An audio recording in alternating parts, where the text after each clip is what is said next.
breakfast here at the Young's house. My family requested omelets, and I'm so excited to show you how to make a delicious, beautiful omelet, Gina Young style. I hope you're having a great day. It's the middle of the week. Is everybody excited? I know I'm excited because tomorrow's supposed to be super nice, and I'm ready. I'm ready to go to sleep, wake up, and then go outside and drink my coffee in beautiful weather in my pajamas. If you love breakfast like I do, you're gonna love this video. So I'm making a beautiful omelet that is so simple, and I love to show my technique, you know, because a lot of people think that making an omelet is hard to do, but it's not. But I'm gonna show you step by step. Here's what you're gonna need. Number one, you're gonna need some spices, okay? So I have some salt and pepper, and I have some dried parsley flakes so we can make it beautiful. When I make an omelet, I want to make it beautiful. 3 eggs is going to give you that perfect size omelet. I find, me personally, I find when I make an omelet using 3 eggs, you can split that thing down to half and feed it to 2 different people, right? Because that's how big it's going to be. You're going to need some oil in your pan. I already have the oil in the pan, and some butter. It doesn't matter what kind of butter you love, that's what you're going to use. The cheese that I like to use is a creamy, dreamy yellow American because it melts so well, and I love how creamy it is. All right, and my family requested some hash browns, so I have a couple here. This is the kind you can get at that famous restaurant that everybody loves, but I like making them at home, right? The way I like them, right? Because I can salt and pepper them and cook them how I want them. They're not going to be cold, right? Your favorite lunch meat, okay? I have some beautiful smoked ham here that I'm going to add to our omelet. And I have some vegetables. I'm using a beautiful Roma tomato, a little bit of onion. Make sure your hands are clean. Let's make breakfast. One of the first things we're gonna do for our lovely omelet is go ahead and get anything that you're gonna put into your omelet nice and chopped down. So I have some beautiful smoked ham that I'm using. If you don't eat ham, just get you some turkey or some chicken lunch meat, or maybe some turkey bacon or turkey sausage. But make sure if you're doing bacon or sausage, you do have to pre-cook it. Of course you do. Okay, so now that I have my meat nice and chopped down, we're gonna put it onto this plate here, and then I'm gonna start chopping up my vegetables. So for today's omelet, we're gonna do some beautiful Roma tomatoes. They have a great taste to them. And then I also wanna slice down some nice onion. Okay, so let's get that done and out the way. Oh yeah. We're gonna go ahead and slice down some onion. Did you know that it's super important? If let's just say you're putting bell peppers and onions into your omelet, don't put them in raw and think that they're gonna get cooked, because guess what? They ain't gonna get cooked. The short amount of time that it takes for your omelet to cook, those vegetables would be raw, and that onion would have a very pungent flavor. So what would you do? Well, you're gonna pre-cook them. You're gonna get you a little frying pan, a little bit of oil or butter, saute them until they begin to get nice and soft. So that's what we're gonna do with this little bit of onion that we're using today. And like I said, if I was putting mushrooms and bell peppers, I'm definitely always cooking them before it goes into the, the omelet. Chop that onion. Beautiful. It's super strong. I'm gonna try to hurry up and get this thing cut. I don't want to cry, y'all, not today, over some onions that I have to have in my omelet. Go ahead and get our onion into a pan of oil, and then right before these onions are caramelized like I want them to be, I'm gonna salt and pepper them to give them even more flavor. Our onions are sauteing up, but I wanted to talk about our good old tomatoes. You don't have to, because some people don't know, you don't have to saute the tomatoes. If you do, they'll turn into total mush. You're literally going to put the tomatoes on when we put our cheese on, and that's when the omelet is like 95% of the way cooked. And of course, our lunch meat. You have the option to fry your lunch meat. If you want to get like a nice char onto it, you can, but you really know the residual heat from the omelet will warm this up just perfectly, okay? It's just those hard vegetables like the bell pepper and onion. In the meantime, let's go ahead and crack our beautiful eggs. 3 large eggs is gonna give you that perfect size omelet every time. And no, you don't need heavy cream. You don't need milk, you don't need water, you just need to whisk it very well so it can be nice and fluffy. And then, like I always like to do, I'm going to show you that pulling technique. that I do with my soft spatula to make this omelet nice and fluffy and gorgeous. Okay, so let's whisk these two. Onions are done, so let's go ahead and just set them right on top of the ham. But in the meantime, I have a smaller pan with some oil in it. I'm gonna get started on my hash browns because it's not gonna take long for this omelet to cook. And we're gonna heat this pan up that we're cooking our omelet in. Even though this is a non-stick pan, I always put some oil in it so my omelet doesn't stick, and then I put the butter in for flavor.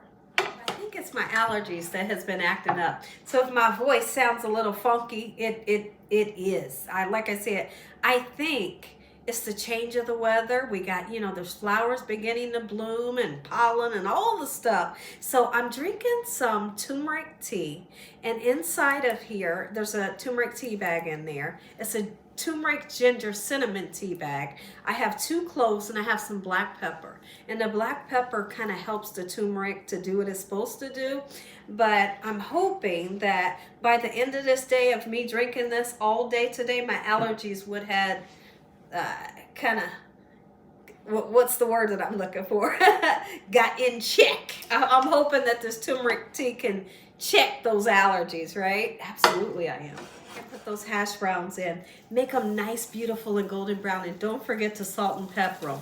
You know, that famous restaurant. Do they pepper yours? Because if you haven't had pepper on your hash browns, oh my goodness, start doing it. Start ordering yours and making it yourself. So now, my pan is hot. I'm going to put about 1.5 tablespoons of this butter in here, and once it gets nice and frothy, like it'll turn white and bubbly, that's when I'm going to pour my eggs in, and I'm going to have the heat like just a notch, just a little bit above low to cook this omelet. Go ahead, get our eggs poured in, just like so. Lovely. You can always see, I want to make an omelet. You use the size pan that you want your omelet to be. Okay, so what I like to do is I use this soft spatula, and it helps me to make the omelet nice and fluffy. I'm going to do a pulling technique where once you see the egg beginning to cook, okay, you're going to bring that cooked egg to the middle. Let the raw egg draw to the outside. It'll still be a circle, of course, because our pan is a circle, right? And you keep doing that until you have it nice and fluffy in the middle. And then eventually we'll be able to do like this in the pan. Everything will move cohesively. And then once we see that, we can start adding our filling to one side of this omelet. You'll see. Let's go ahead and do that. I'm not sure if you can see, but that cooked egg is going to the middle and the raw is drawing to the outside, just like we want our hash browns over. They smell spectacular. Oh yeah, look at that color. That color means they're gonna taste great. And be sure to drain the oil, whether you're putting them on a paper towel or onto a cooling rack. Let that oil drain so they taste even better, for sure. Let's go ahead and get these hash browns out. They are cooked to perfection. Have you ever just laid a slice of cheese on your hash brown? If you have not done that, oh my goodness, what are you waiting on? A hash brown like this with cheese melted on it is spectacular. I'm putting a little bit of pepper and some salt. Do you all eat your hash browns with ketchup like we do? We will never have a hash brown without ketchup. Oh yeah, set that aside. Look at that. Now you can see where we have that circle. Remember, I told you eventually everything would move cohesively together. It's happening right now. But there is still some raw egg. You don't want to put your ingredients on top of this circle here of egg while you still have the raw. So what are we going to do? We're going to take our spatula and we're going to pull some of that raw egg out to the side, and once it's cooked, but not until it's cooked, that's when we'll put our toppings on, or our filling. Using the inside of our egg, using a little bit of black pepper. Perfect. A little tiny bit of salt. If you can't use salt, I always tell everybody, leave it out. It'll be okay. It's not the end of the world, right? Lovely. Okay, we're almost there. All of our raw egg is almost cooked. We're moving in the right direction. This right here, how that omelet is moving cohesively all together. Nothing is separated. That's your indication. Go ahead and start filling up your omelet. Okay, I'm going in with the yellow American cheese. That's going to melt so lovely. I'm putting 3 pieces today because I want this thing to be nice and cheesy. And it will. Okay, so watch. Put your vegetables and your meat, whatever toppings you may be using, spinach and mushrooms. Let me hear from everybody. What is your favorite filling for the perfect omelet that you could imagine or that you've ever tasted?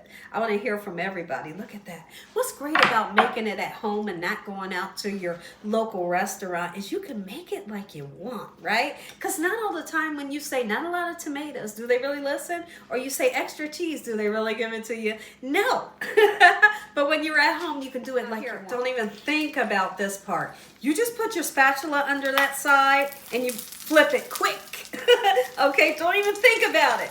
And there you have it. How luscious is this? It's gorgeous. So now I do have some oil and some butter in the pan that I don't want to digest, right? So here's what I'm going to do.